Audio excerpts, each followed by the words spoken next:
I'm BERNINA Expert Amanda Murphy, and I'd like to show you tips and tricks for quilting my Tumbling Triangles quilt. It's part of my new booklet, the Cotton Shot Collective. These tips and tricks will also show you how to quilt several styles of feathers. When quilting on a domestic machine, I like to begin by basting around the entire quilt in the binding area, about 1/8 of an inch from its raw edge. I use fairly large stitches when basting. The next step of quilting tumbling triangles will be to quilt all the horizontal seams between the rows. I then quilted along the sides of each triangle. Notice how I'm holding the ruler here. A couple fingers from each hand are on the ruler and a couple fingers are on the fabric. I need to be connecting both with the ruler and the fabric to move it as one. Here you can see the real advantage of Rulerwork. I can rotate the ruler without having to rotate the quilt to travel to my next triangle. I'm flattening the fabric in the area in which I'm trying to work, and then I'm lining up the ruler. You can hold the ruler on either side of the foot. What you need to pay attention to is that the edge of the ruler is 1/4 of an inch away from the line you are trying to stitch. I use my every angle ruler here, but you could also use the straight line ruler for my Jubilee set, which has the advantage of having a cheater line to help you line up against the seam. So now I'm taking out the pins from the next section I'm going to stitch, and I should have said I was using pink thread, so when I was stitching along the ditch, I was stitching a little bit more toward the pink side. Now, on the piece blocks, we're going to be doing some ruler work, and the triangles are going to align with the block. So I'm using my ruler to draw a center line down the block, and I'm doing this with a wash away marker. I try not to mark too dark, so it's not such a challenge to get the marks out once I've finished my quilt. My first 2 marks were at 1-inch increments up from the base of the triangle, but then I made marks every 2 inches after that. You really could do any variety of marks you wanted as long as they were the same on every triangle. So here, needle down, needle up, presser foot up to bring up my bobbin thread. And you'll note, I only bring my ruler over once my presser foot is down. That is very important. I begin stitching by doing a bunch of stitches very close together, and then I'm lining my ruler up here so that the first line in from the edge of the ruler is over my previous seam. That will generate a stitched line that is 1/2 inch away, because of course you have the 1/4 inch on the ruler, and then you have 1/4 inch from the edge of the foot to the needle. So I'm going to stitch down both sides of the triangle, and this will create echoed lines. This will separate the ruler work a little bit more from the feathers we'll be quilting later. Of course, if you don't want to do these lines and you just want to go for feathers or just for triangles, that's fine too. It's your quilt. Never feel like you have to do it exactly like the original. Notice again, both of my hands are on the ruler and both of my hands are on the fabric.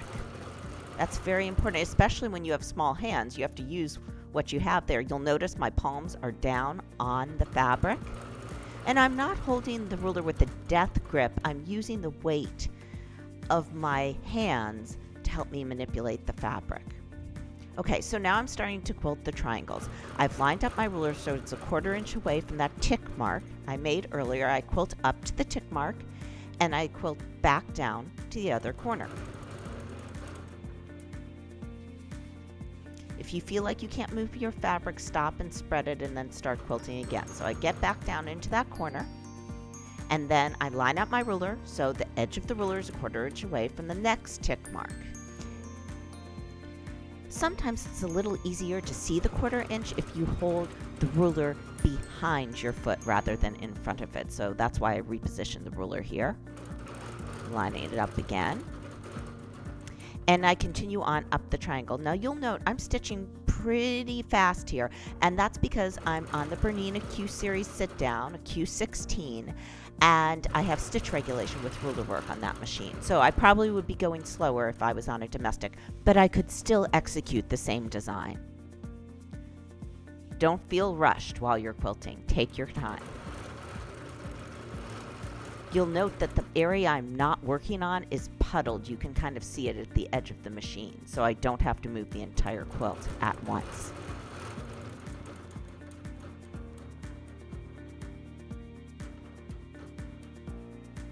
Let's quilt our first style of feather, and that is leaf feathers. So start by taking one stitch, needle down, needle up, press your foot up, and hold on to those threads.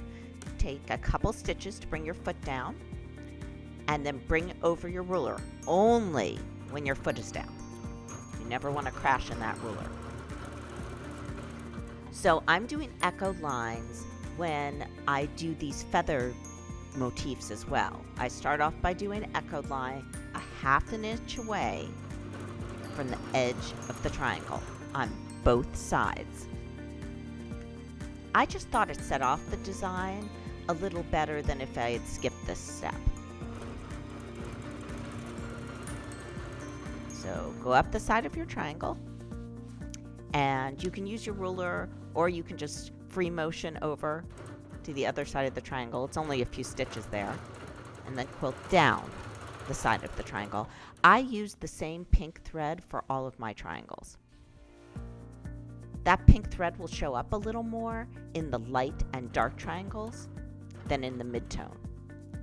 I am on BSR mode 2 when doing ruler work on a Q series. On a domestic, I would of course be keeping my stitches the same length manually. Now I'm going to quilt my spine, so I'm going to move to the center of that triangle, and I just go right over the previous stitching. I have pink thread in, so I'm actually a little bit more toward the pink side, and I'm going to use my every feather spine ruler to quilt a feather spine. I did not want the spine to be too curvy, so I used the 6-inch curved side of the ruler. So I quilted up one side, and then I rotated my ruler to give me a little bit of an S-curve. Whoops. Not time to rotate. A few more stitches, then we'll rotate the ruler. And I like to do my spines a little open, so you'll notice when I'm coming back down, making the other side of the spine, I'm going to rotate the ruler just a bit to give me a little bit of an open spine. It's completely up to you whether you have an open or a closed spine. Either one will look great. So now rotating the ruler again to give me that slight S-curve. I did not mark the center of my block to do this. I just eyeballed it. I feel that sometimes having a little bit of variety between each feather actually looks better. Now it's time to begin our leaves. So I switched out the ruler for my favorite BERNINA gripper rings. I love these for quilting. I'm doing a partial leaf. It's going to look like it's peeking out from that border area. If I needed to, I could switch back to the ruler to quilt along the border area, but I'm just going to continue free motioning here. So usually, unless I get messed up in my brain, I quilt the bottom of the leaf first so I can see the spacing between the bottom of one leaf and the top of the previous leaf. So I try to quilt the bottom first, if I can remember, and then quilt back. Leaf feathers are very forgiving because we're used to seeing leaves in nature that are all different shapes, so we tend not to be as hard on ourselves with leaves. I'm trying to come close to, but not quite hit, my echoed quilted line that we did earlier. If I hit it, I don't worry too much. It's pink thread, it's not going to show up too much. And I'm going to need to stop and reposition my hoop. You don't want the foot to hit the back of the hoop, especially if you're using a 72 foot. I'm using a 96 here, which is a ruler foot that is just for the Q series, but if I was using a 72 on a domestic, it has a little more bulk back there, so I'd want to stop a little earlier. So I finish one side, and I need to start back at the bottom of the other side. So the easiest way to do this is to use your ruler. You don't have to, but you use the ruler to create the line in the first place, so it's a great method to get back down that spine. I'm not great at traveling over my previous stitches freehand, so if I can use a ruler, I do use a ruler.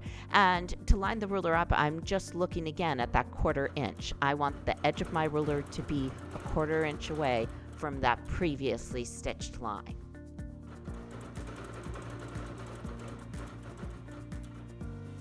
Okay, there. I'm going to use the ruler to stitch across. And then I'm going to switch out and use my Bernina gripper rings. These rings are lovely for free motion because they're heavy and they basically give you the equivalent of many fingers on a quilt. You can use the weight of the ring to hold it rather than having a death grip on it, and that really saves your wrists. So my left side is probably my weaker side when it comes to design. I might go a little bit slower on this side. And again, I quilt the bottom of one leaf so that I can estimate its distance from the leaf below it. You can either come in and hit the spine each time, or you can come just close. And I think here I was aiming to be close. I'm not always good at being super precise, but you can tell as you create this leaf that it's very forgiving. You don't have to have it perfect for it to look great. What is very important when making leaf feathers is that each leaf tips up at its point, because if it tips down, it will look sad and droopy and in need of water, and that will really stand out. So as long as the points point up, you should be good. Again, leaf feathers are one of the more forgiving types of designs because we are used to seeing so many types and sizes of leaves in nature. So I continue to make smaller and smaller leaves.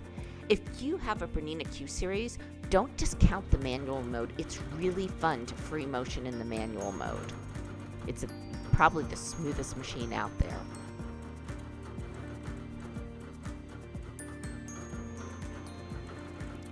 I decided to quilt one more leaf on this side to make it even. I never quilt the top motif until I've quilted both sides, and you can see that here. So now I'm ready to end my thread. I do a few stitches very, very, very close together.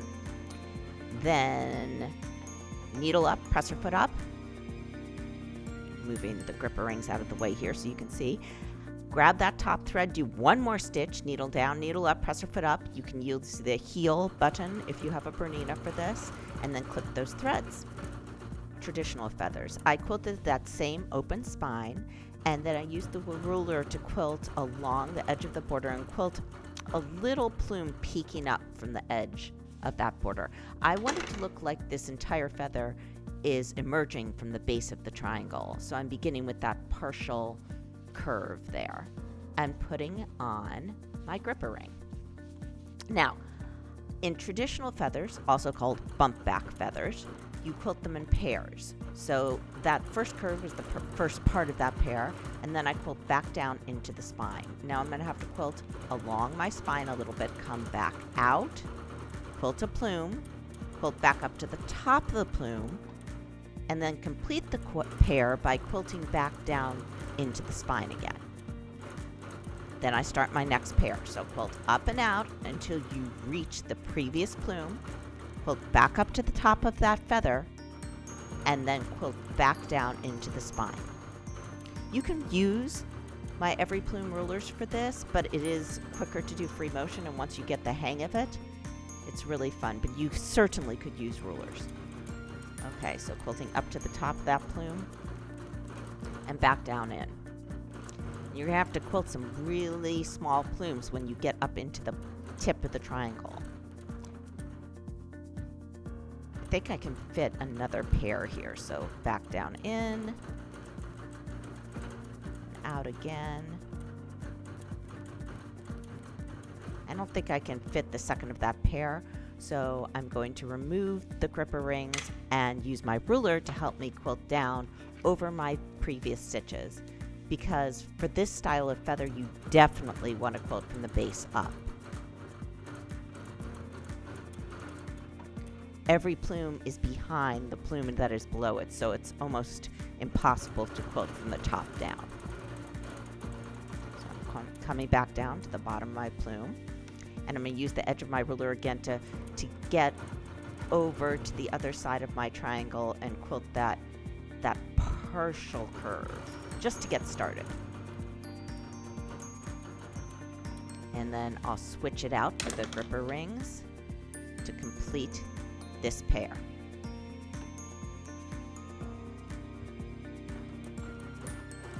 Fold up and back down towards the spine. Now start the next pair.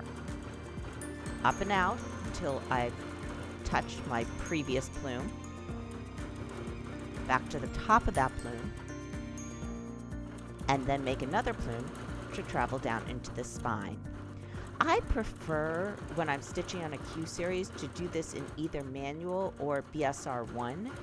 I like those modes for stitching feathers. That's just my personal opinion. If BSR2 works for you, you can use that as well.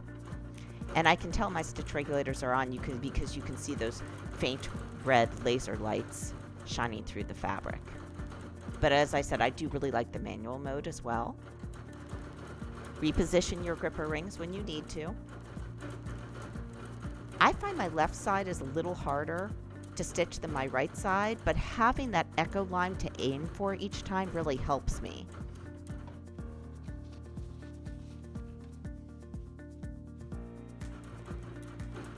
There's no hurry. I decided here that I really needed another plume on both sides to even it out. If you need to add another plume to the first side you quilted at this point, you totally can. And then I quilted my top plume. And then a few stitches very, very close together.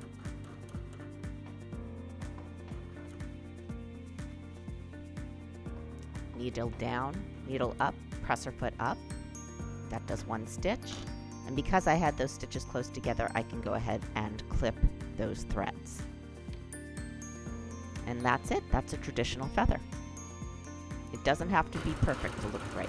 So next up is Paisley Feathers.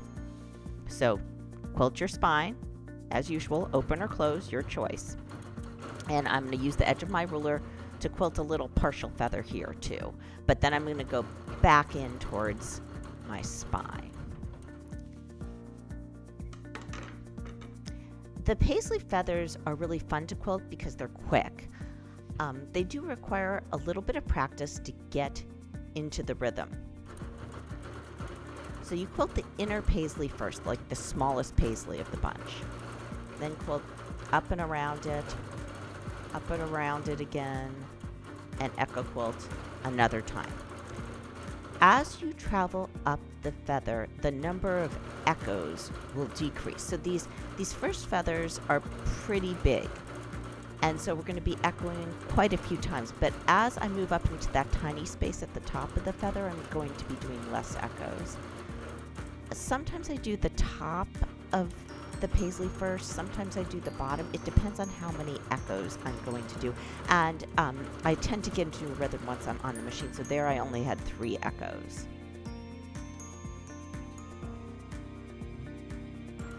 If you're a beginner quilting feathers for the first time, I'd strongly recommend you choose a matching thread because it will hide your mistakes.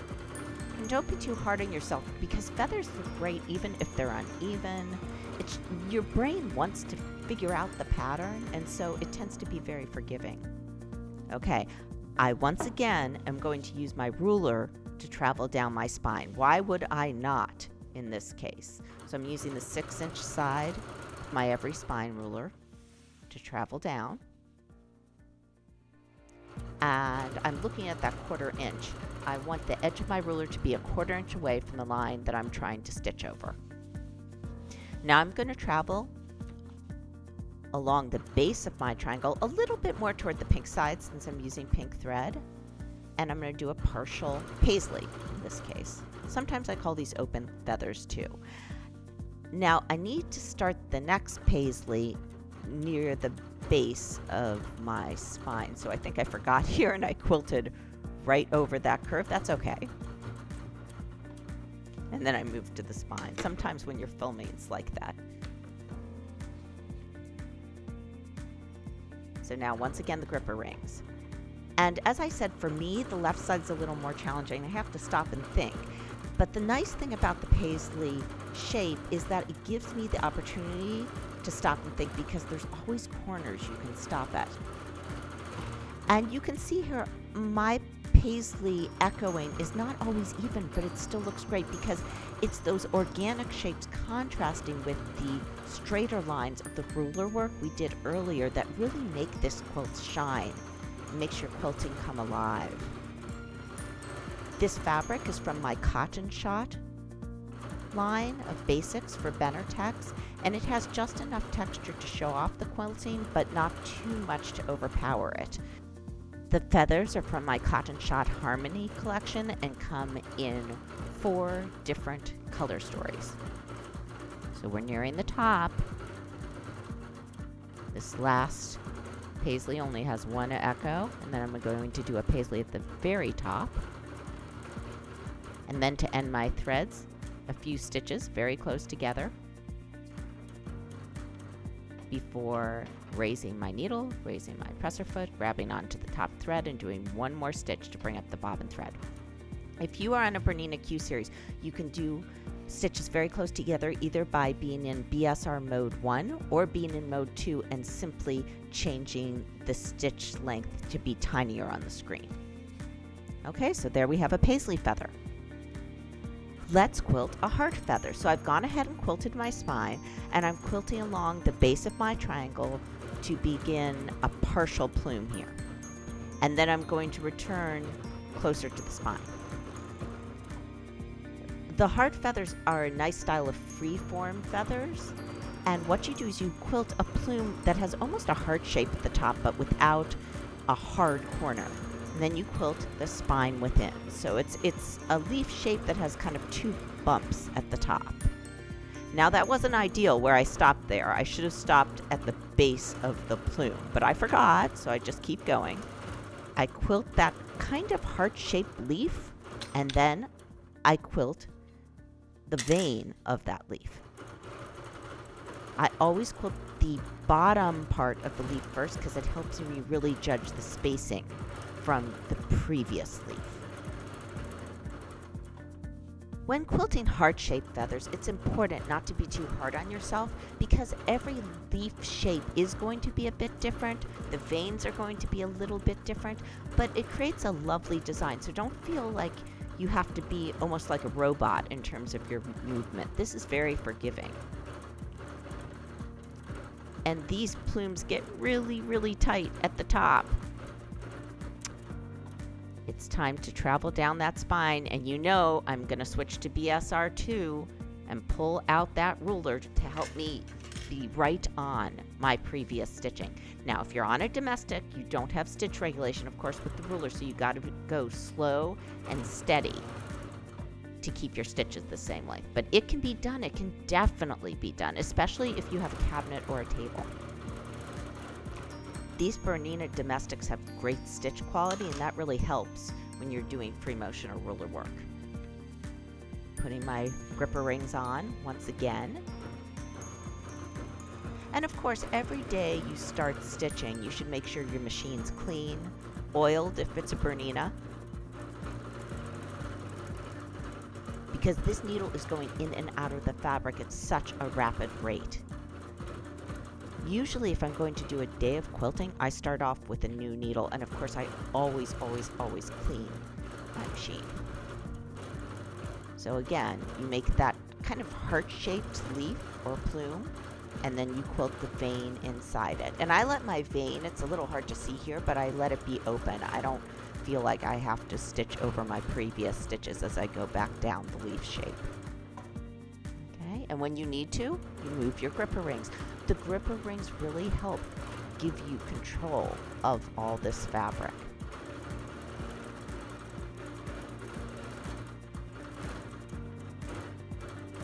And of course, these shapes become tinier and tinier as you get to the top.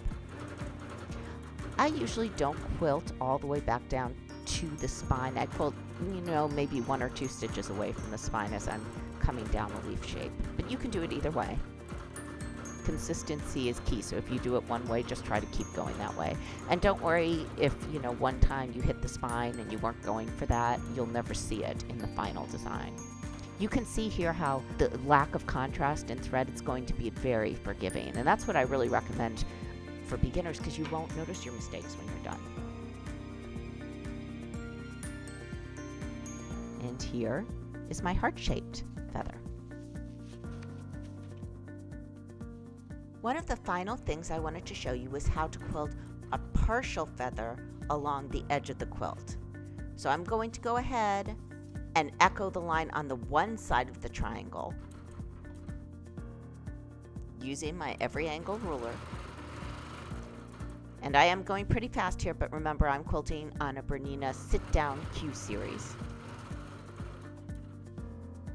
While I'm quilting, let me talk to you about how I'd quilt this piece on a long arm. So on a long arm on a frame, you'd have to start from the top and work down.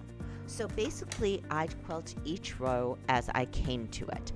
When I first started with the top border, I'd quilt the line between the border and the rest of the quilt.